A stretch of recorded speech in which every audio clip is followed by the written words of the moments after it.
Deep in the heart of California's ancient redwood forest, a team of scientists led by intrepid biologist Harper Thorne made a startling discovery within the colossal trunk of the world's biggest tree.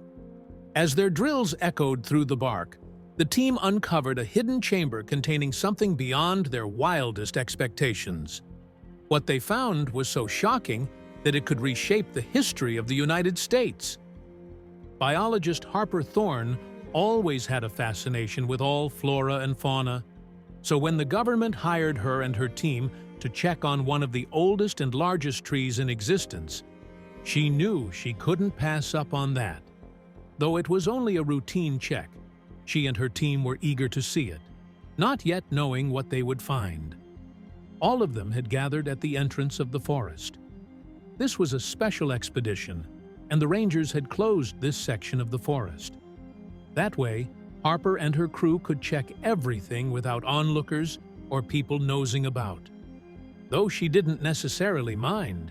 If they found something, it would be better that the perimeter was already secured. The group went into the forest with vans filled with equipment. They had to take it all with them to make a correct observation and study of the tree. The tree that they were going to be studying was incredibly old. The things that the colossal had seen would be unimaginable. But Dr. Harper Thorne was hoping that the tree would tell them a bit of its history. It didn't take them long to arrive at the tree. They certainly couldn't miss it. Though this type of tree was well known in the redwoods, this sequoia was the largest of them all. The width of the tree was ridiculous, and one shouldn't even get started on the length. Dr. Harper felt giddy. She was going to study this monstrosity. She had no clue what strange things her studies would uncover. They had started with the front of the tree and were met with a disturbing sight. It seemed like the observation was a good call, as the recent storms had wreaked havoc on the nearby trees. At first glance, the one they were meant to study seemed to be all right. However, they had not yet seen the back, the thing that put everything in motion. It had been a stupid mistake not to do a perimeter check, but all the scientists just immediately went to get some samples of the magnificent tree. Though its branches were way too high to gather its larger leaves, they were able to gather some samples from the bark, roots, and fallen leaves. Dr. Harper had been busy with it all when she suddenly heard a gasp. One of her scientists, Dr. Green, had decided to walk around the trunk to see if, on the other side, no tiny branches had made their way out of the trunk, sprouting a few leaves. Some trees would do that if a sapling merged with a larger tree. Instead of finding what she was looking for, she instead stumbled upon something very concerning. Dr. Green immediately called for Dr. Harper Thorne, who curiously made her way over to the back of the tree. As soon as she did, a gasp left her throat. "Shit," she cursed, as she saw the large gash in the trunk. This must have been because of the storm. Trees around the sequoia had fallen all around it. Something definitely must have happened here. She tried to think about what disaster happened here. Had the storm been so rough that it could have damaged this tree or possibly destroyed it? A tree that had stood for thousands of years? Dr. Harper couldn't believe it. This couldn't just be because of a storm. She knew that there must be another reason, not a clue that it would truly shock her. She quickly gathered her colleagues on the much less undisturbed side of the tree. When they came into the proximity of the gash, most of them had a sharp intake of breath. Everyone feared for the tree's health. They had to patch up this tree, or this tree could possibly fall and soon be no more. They swiftly checked the other trees that might have caused the fall, while Dr. Harper Thorne and Green looked at the large sequoia tree. "We have to divide and conquer." Dr. Harper told her team that she gave everyone a task to do. She had no idea that with her own task, she would uncover something so incredibly strange that it might go into the history books. Dr. Harper and Green started their work.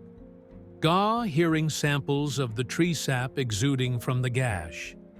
They had to ensure that the tree was still healthy and could continue its growth. Dr. Harper feared that a gash like this would normally cause the tree to die off, but she had methods to stop that. However, she had to make sure there were no obstructions. The gash started out as the width of a person, but as it went deeper into its thick trunk, it became narrower. At the end of the apparent gash, she found something she couldn't explain. Her brows raised as she looked at the object. Had this been the reason for the gash, or had this stopped the gash from continuing? The object was white and sleek, and the tree seemed to have curved around it, almost sucking it into the organism of the tree. Neither doctor had ever seen this before, and they were flabbergasted by the sight. Seeing how the trunk had formed their way around these white things ensured them that this hadn't happened after the gash, but way before. Could this mean that this was millennia old? Dr. Harper took yet another sample of the Nog object, not wanting to touch it for fear of contamination, or worse, breaking it in any way, shape, or form.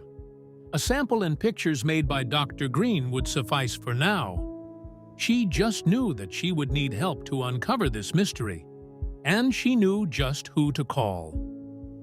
Realizing the magnitude of the discovery, Dr. Harper reached out to top experts in archaeology, paleontology, and dendrochronology, inviting them to join a unique investigation in the heart of the redwood forest.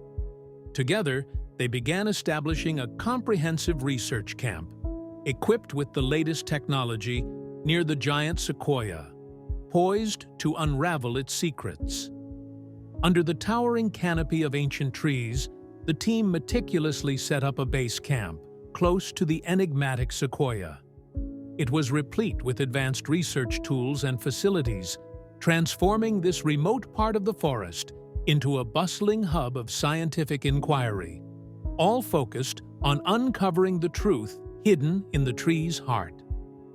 The arrival of the experts in various scientific disciplines infused the camp with a palpable sense of anticipation and skepticism. Each brought their unique perspective, eager yet cautious, as they stepped into the unknown, ready to explore a mystery that lay dormant for centuries within the ancient sequoia. Gathering around the giant tree, the new team members shared their initial impressions and theories, their voices a blend of awe and analytical skepticism. Some hypothesized about the tree's age and the possible significance of the bones, while others pondered the implications for the understanding of regional natural history. With a collective sense of purpose, the team prepared for a thorough analysis of the sequoia and its concealed mystery. Their approach was methodical, ensuring the integrity of both the tree and the enigmatic object within as they poised themselves on the brink of possibly rewriting a chapter of natural history. As they carefully examined the white object, it became evident that it was a series of bones, each intricately entwined within the tree's ancient fibers. This discovery set off a flurry of speculation among the team, with each member proposing different theories about the origin and nature of these mysterious bones. Around the campfire, under the watchful gaze of the ancient tree, the team engaged in a heated debate. Could these bones belong to an ancient animal long extinct, or perhaps even a human ancestor? Or were they something entirely unknown, challenging their understanding of the forest's history? The first series of tests on the bones were meticulously conducted, utilizing the camp's advanced equipment. However, the initial results were frustratingly inconclusive, only serving to deepen the mystery and fuel more questions about the true nature of their find within the sequoia. In the shadow of the towering tree, the team huddled, discussing various theories about the origins of the bones. Ideas ranged from plausible scientific explanations to more fantastical theories, including ancient curses and supernatural events, reflecting the wide spectrum of human curiosity and imagination. As the sun dipped below the horizon, Painting the sky in hues of orange and purple, the team members retired to their tents, their minds swirling with thoughts. Despite a day full of analysis and discussion, they realized they were ending with more questions than answers, the mystery of the sequoia deepening with the coming night. In the heart of the forest, dendrochronologists made a pivotal discovery: unusual patterns in the tree rings surrounding the entombed bones. These anomalies suggested a significant historical event, potentially linking the life of this ancient tree to a moment lost in time, waiting to be unearthed. As dawn broke, the team, armed with magnifiers and measuring tools, delved into the sequoia's rings. They worked meticulously, attempting to decode the tree's history, each ring a silent witness to centuries past, now holding the key to understanding the enigmatic bones within. Throughout the day, a rough timeline began to emerge from the labyrinth of tree rings. It depicted the sprawling life of the sequoia, intertwined with the moment the bones became part of its history, offering a tantalizing glimpse into an ancient past that was slowly coming into focus. The growth patterns near the bones told an unusual tale, starkly different from typical natural occurrences. They hinted at a remarkable event in the tree's life, a moment so profound that it altered its very growth, embedding the mystery deeper into the fabric of the forest. The more the team uncovered about the tree's past, the more their intrigue deepened. The connection between the tree and the bones seemed more than coincidental, suggesting a story entwined with the very essence of the forest, waiting patiently for centuries to be revealed. In a makeshift conference under the dense canopy, archaeologists and paleontologists engaged in a fervent debate. They argued over the bones' origins, each expert presenting theories based on their field of study, turning the camp into a vibrant crucible of scientific discourse. A significant faction within the team leaned toward a sensational possibility: that these bones belonged to a prehistoric creature. They scrutinized every fragment, comparing them to known species, wondering if these remains could rewrite chapters of Earth's ancient biological history. Amidst the discussions, a provocative idea surfaced. Could there be a human connection to these bones? Some team members speculated on the possibility of these remains belonging to an ancient human or a predecessor, igniting a flurry of hypotheses about human history's intersection with this ancient tree. The team grappled with fitting these mysterious bones into the known historical puzzle. Each hypothesis seemed to lead to more questions than answers, as they attempted to piece together a coherent narrative from the fragments of bone and bark that lay before them. As the day waned, the reality settled in. Despite their passionate debates and extensive knowledge, conclusive evidence about the origins of the bones remained tantalizingly out of reach. The mystery of the sequoia's hidden secret persisted, shrouded in the mists of time and nature's own enigmatic ways. As whispers of their discovery began to breach the confines of the forest, Dr. Harper, cognizant of the potential for public unrest, made a decisive call to quarantine the area. She knew that managing the flow of information was crucial to prevent a premature leak that could lead to panic or misinterpretation. Immediately, the team swung into action, setting up barriers and implementing strict secrecy protocols around the site. Access to the area was limited to essential personnel only, and all communications were closely monitored, ensuring that the details of their discovery remained a closely guarded secret. To maintain this veil of secrecy and avoid arousing suspicion, the team cleverly disguised their investigation as a routine disease prevention study. This facade provided them with the necessary cover to continue their work undisturbed while keeping the curious and the media at bay. However, this decision to shroud their work in secrecy was not without its internal conflicts. Some team members grappled with the ethical implications of withholding such a potentially groundbreaking discovery from the public and the scientific community, feeling the tension between their duty to science and the need for discretion. As days passed, the burden of this secrecy began to weigh heavily on the team. The excitement of discovery was now tinged with a sense of isolation as they worked in the shadows of the giant sequoia, aware that they were guarding a secret that could change the understanding of history itself.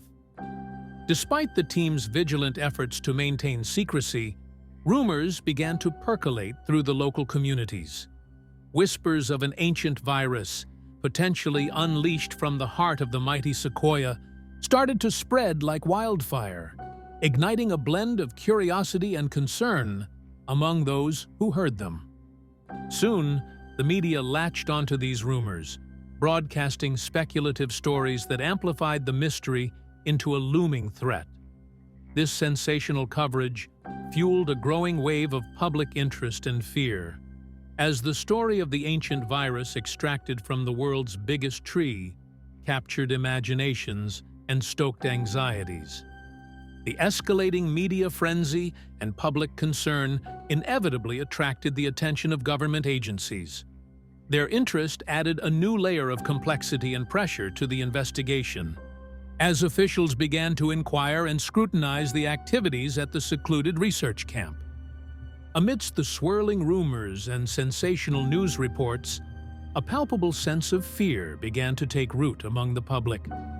The idea of an ancient, unknown virus possibly emerging from centuries of dormancy within a tree struck a chord of deep-seated apprehension, fueling widespread speculation and concern. As the story continued to unfold, environmental groups voiced their concerns, apprehensive about the potential risks that the team's activities might pose to the ancient forest. They feared that the investigation and the rumors of a virus could lead to unintended consequences for this delicate and precious ecosystem. The team conducted radiocarbon dating on the bones, revealing their incredible antiquity, yet their precise species eluded identification. This revelation added another layer to the enigma, as the bones nestled within the ancient tree seemed to belong to a time long erased from memory. With the confirmation of the bones' ancient origin, the mystery surrounding them intensified. The urgency to unravel this enigma grew within the team as they contemplated the significance of such a discovery. A silent witness to a forgotten past, cradled in the arms of the sequoia. Amidst the unfolding discoveries, ethical debates emerged among the team members. They deliberated the ramifications of extracting the bones for further study against the potential damage such an action might inflict on the tree, which had stood as a silent guardian over these relics for centuries. A faction within the team strongly advocated for the protection of the sequoia, arguing that the tree's integrity and historical value outweighed the scientific benefits of removing the bones. They believed that the tree, a living monument of nature's resilience, deserved to be preserved in its entirety. These conflicting viewpoints led to rising tensions within the team. The debate over how to proceed with the bones and the tree created a divide, with members struggling to find a balance between the pursuit of scientific knowledge and the responsibility to preserve and respect the ancient sequoia's sanctity. Confronted with the escalating tension and the growing whirlpool of rumors, Dr. Harper made the pivotal decision to go public. She realized that the truth about the bones needed to be shared, to quell the fears and speculations that were spiraling out of control. The team hastily convened to prepare for a press conference. They meticulously planned how to present their findings, ensuring that the scientific facts were clear and accessible. The aim was to be transparent about their discovery, providing answers to the public while maintaining scientific integrity. A key focus of their preparation was to dispel the myths that had taken root, particularly the unfounded fears of an ancient virus. The team strategized on how to effectively communicate the true nature of their findings, emphasizing the scientific reality over sensationalist speculation. In a clearing near the ancient sequoia, Dr. Harper and her team faced the world's media. With cameras rolling and microphones poised, they revealed the true nature of their discovery, explaining the ancient origins of the bones and the significance of their find within the context of natural history. The revelation was met with a kaleidoscope of reactions from the public. While some expressed relief that the rumors of a virus were unfounded, others were captivated by the intrigue of the discovery, and a few remained skeptical, questioning the implications and the future of the investigation. After exhaustive research and analysis, the scientists achieved a monumental breakthrough. They determined that the bones belonged to an unknown prehistoric animal, a discovery that sent ripples through the scientific world. This revelation raised as many questions as it answered, opening a new chapter in the study of ancient life. A crucial piece of the puzzle emerged. The presence of the bones suggested that either the sequoia was far older than previously believed, or that certain prehistoric animals had survived until much more recently than known. This clue was a game-changer, challenging existing beliefs about the timeline of natural history. The implications of this discovery were staggering. It had the potential to rewrite significant parts of natural history, altering timelines and challenging long-held assumptions about prehistoric life. The team realized they were not just uncovering the past, they were reshaping the understanding of it. Within the scientific community, the revelation sparked a wave of excitement. Researchers from various fields expressed eagerness to delve into this discovery. It was a rare opportunity to gain new insights into the evolutionary journey of life on Earth, igniting a flurry of scholarly interest and debate. The findings had profound implications for evolutionary biology and the study of prehistoric life. They suggested new pathways for research and understanding, possibly leading to revisions of the evolutionary timeline and a deeper comprehension of the biodiversity of ancient times. The discovery was not just about the past, it was a beacon lighting the way for future scientific exploration.